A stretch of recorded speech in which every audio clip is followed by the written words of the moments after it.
Bonjour et bienvenue dans le podcast Les Affranchis, le podcast des audacieux qui osent bâtir leur propre modèle de réussite.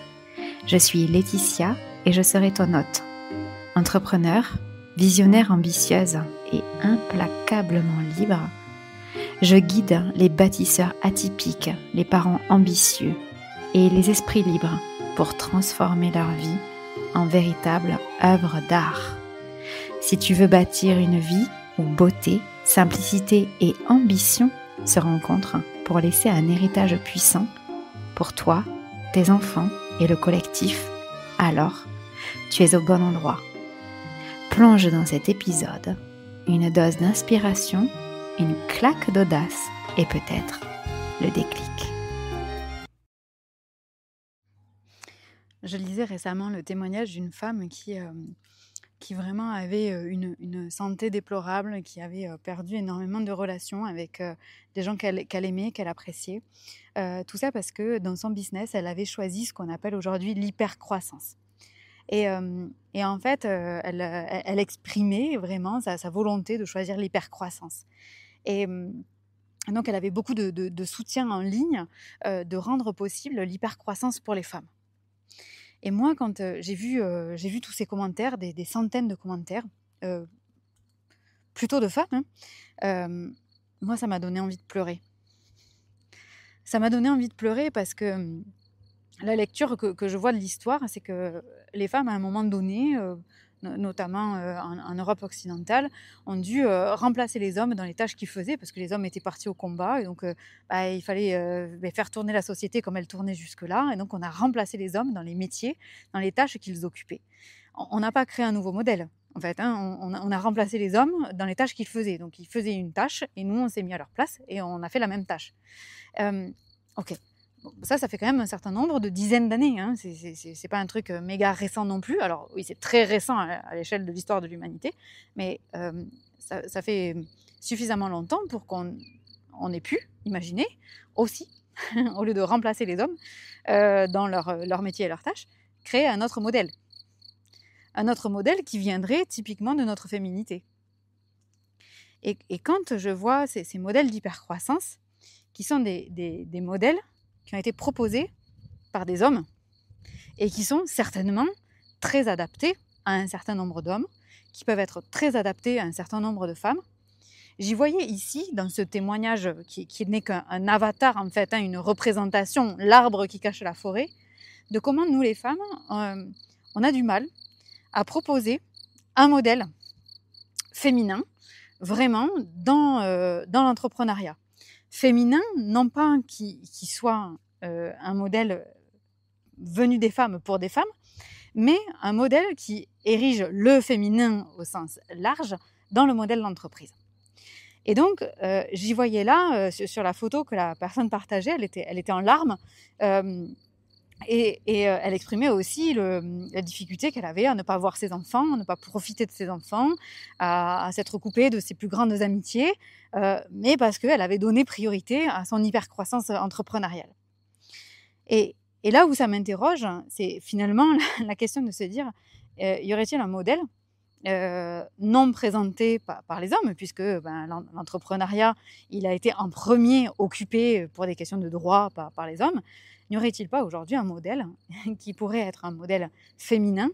J'ai fait un épisode là-dessus où j'explique que je suis finalement une femme au foyer avec un chiffre d'affaires à 6 chiffres, et parce que c'est vraiment le sentiment que j'ai, parce que j'ai une vie quotidienne de femme au foyer qui s'occupe de ses enfants, qui fait le ménage, qui est à la maison, qui vit à la maison, qui travaille à la maison, voilà.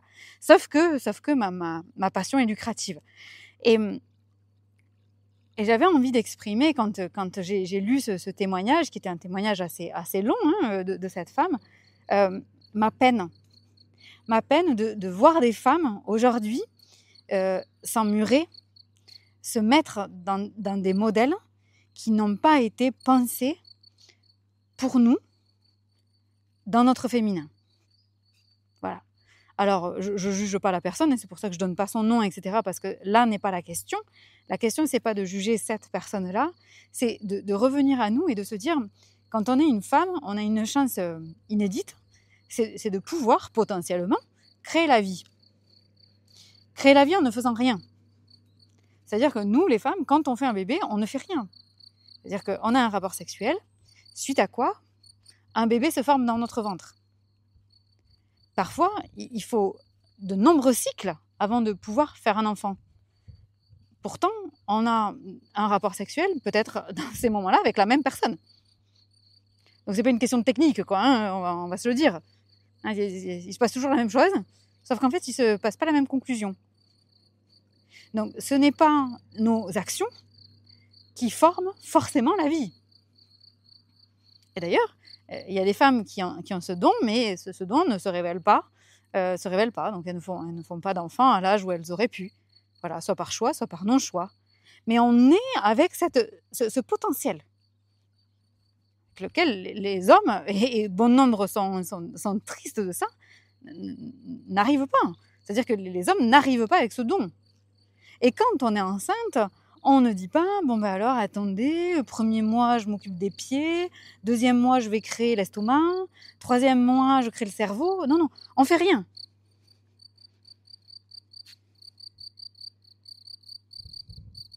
On continue à vivre notre vie, et alors qu'on vit notre vie, la vie se crée à l'intérieur de nous. Et derrière ça, on entend encore aujourd'hui, en 2025, des femmes qui sont obligées de choisir l'hypercroissance dans la douleur. Et donc la question que je me pose toujours, c'est qui c'est que ça sert ? Dans le sens, c'est au service de qui ça ? C'est qui que ça rétribue ? Qui est-ce que ça nourrit, ça ? Ou qu'est-ce que ça nourrit ? Pour rappel, nous les femmes, en âge d'être menstruées, nous sommes reliées à une étoile qui est à plusieurs milliers de kilomètres de nous, qui a une influence sur nos menstruations et qui a la même influence sur les marées. Okay ? La mer, elle ne se dit pas je vais me retirer, je fais une marée plus grosse. Non. La mer est la mer, et l'océan est l'océan, et la marée est jugulée par une étoile, une planète en dehors de là où on vit, de là où on pose nos pieds. Et on est en train de me parler d'hypercroissance et de cette femme qui témoigne de la difficulté inhérente à ce choix-là. N'y aurait-il pas un moyen de choisir cette croissance rapide si seulement elle est désirée, tout en se posant la question de en quoi elle est désirée, pourquoi elle est désirée, si on s'assure bien qu'elle ne soit pas désirée pour prouver que les femmes sont capables, parce que bien sûr que les femmes sont capables, parce que ce n'est pas une question de capacité masculine ou féminine, c'est une question qu'on est avec cette possibilité-là. Donc si ce n'est pas un dogme pour prouver quelque chose, n'y a-t-il pas un modèle que nous pourrions créer permettant à la fois l'amour des siens, à la fois la disponibilité pour les enfants, puisque c'était ça qui était regretté dans le contexte que je partage, les relations sociales, et un modèle d'hypercroissance. À moins que ça vienne nourrir autre chose, ça vienne nourrir que la dévotion, le travail, le mérite, l'hypervigilance, l'hyperactivité soit nécessaire pour créer de l'argent. Et puis en quoi ce serait nécessaire de créer beaucoup d'argent ? Pourquoi ? Pour en faire quoi ? Pour débattre quoi ? Pour nourrir qui ? Pour nourrir quoi ? Quel système nourrit-on vraiment ? Et réellement, quand j'ai lu cet article, ça m'a vraiment donné envie de pleurer. Et d'ailleurs, je me souviens avoir les yeux embués en lisant les derniers paragraphes de ce témoignage et en me disant, en 2025, on en est encore là. Et j'ai fait un épisode de podcast sur la liberté qui s'exprime au travers de nos choix. Et ça me semble très lié. J'ai fait un épisode sur ces femmes qui, comme moi, ont décidé d'être mères au foyer en même temps que d'avoir un business qui rapporte beaucoup d'argent. Et je me dis, quels choix ont été faits ici ou n'ont pas été faits pour qu'une femme soit dans une telle souffrance dans ses choix entrepreneuriaux. C'est-à-dire qu'une femme soit dans une telle souffrance féminine dans ce choix entrepreneurial. Et nier notre féminité, nier ce qui nous a été donné, me semble extrêmement dangereux. Et je voulais en témoigner aujourd'hui pour ne pas que cette normalisation de la maltraitance entrepreneuriale prenne le pas sur la passion que nous avons à développer, ce qui nous anime, ce qui nous fait plaisir, ce en quoi nous sommes talentueux et qui fait en général la raison pour laquelle on est entrepreneur. Et j'ai fait un épisode de podcast justement sur la normalisation de la maltraitance entrepreneuriale qui serait peut-être très important d'écouter. Il date il y a une vingtaine d'épisodes, vous pouvez les regarder dans la liste. Et ça me semble important de relier tous ces sujets parce que l'hypercroissance entrepreneuriale et business n'est pas un mal en soi.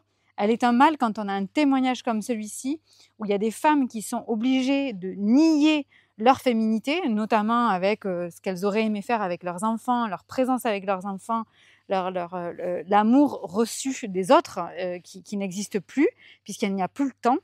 Et j'aimerais vraiment le remettre sur le tapis parce que c'est un danger qui me semble trop cher à payer, notamment dans les modèles qu'on propose à nos enfants.